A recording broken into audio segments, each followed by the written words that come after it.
Chapter 19, Bear Bradsky. When the announcement comes that there's an assembly, we're all psyched. Why wouldn't we be? It's like a get out of jail free card for a whole morning of classes. What's the assembly about? Who knows? Who cares? In the auditorium, the big screen is set up. That means they'll be turning the lights out. The perfect chance to catch a nap for a guy who was playing video games until 3 last night.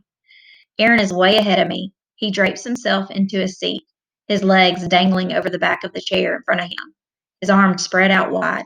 I fight my way in beside him, and we wrestle for position. Hey, exclaims the loser in the row ahead of us, the one with Aaron's size 14 construction boot hanging over his shoulder. But when he sees who he's talking to, he gets real quiet real fast. He and his friends wander off, looking for someplace else to sit. I flake out next to Aaron. Wake me up when it's over, he mumbles, already half asleep. You're the one who's going to be waking me, I retort, and we exchange a few rabbit punches before settling in for the big snooze fest. Then comes the surprise. The whole purpose of this assembly is so we can congratulate Chase Ambrose and Shoshana Weber for the amazing video they made for some stupid contest or other. That's all I need, to watch the principal and the teachers lining up to worship the kid who used to be just a guy like me until he fell on his head and suddenly became smart. It gets worse. We're not just going to worship the video, we're going to watch it. All 40 minutes.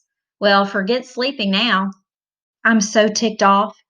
Even Aaron is sitting bolt upright, staring in outrage at Ambrose and the Weber chick on stage. The video starts. That's when my head really explodes. The thing is called Warrior, and it's about the geezer Solway, the meanest old Dumbledore in the entire Graybeard Motel.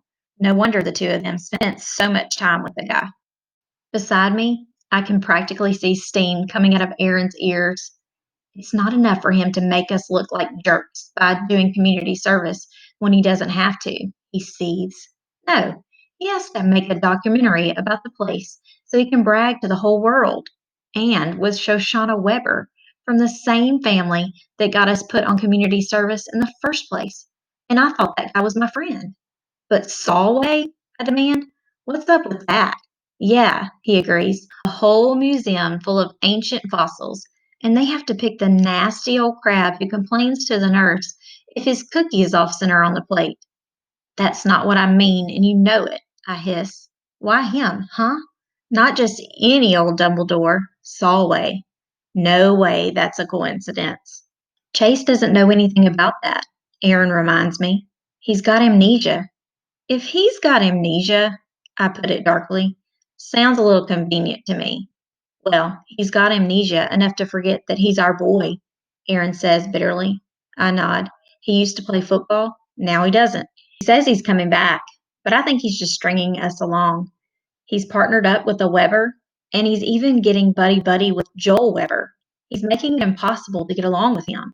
He acts like he's changed, but he's really just cutting us out. On the screen, there's a close-up photo of a gleaming Medal of Honor. In the voiceover, Shoshana explains that it isn't the actual medal Mr. Solway received. Mr. Wonderful Solway isn't just a hero, he's modest, too. He never wore the dumb thing because he didn't want people to feel bad that they don't have one. And over the years, he forgot where he put it. Yeah, right, I mutter. Shh, Aaron hisses. When it's finally over, Ambrose and the Weber chick get a 5-minute standing ovation. That burns me up, since I know for a fact that the other kids were just as bored as I was. They bring the whole video club up there because they helped. Miss Delio reads out a letter from the head of the Graybeard Motel, thanking the filmmakers for their awesomeness and the school for having such awesome students. Puke. Aaron and I are sentenced to go to that place 3 days a week until we're practically old enough to check in there. And what do we get for it? Yelled at, that's what, by nurses and Dumbledores both. And Chase, who's worse than us, gets a love letter from the director. I've never been so happy to get back to a classroom. We can't just do nothing about this, I plead to Aaron as he takes the desk next to me. He's walking all over us, and we're letting him. For the very first time, he doesn't look at me like I'm crazy. I've got an idea how we can jog his memory. You know, Remind him who his real friends are.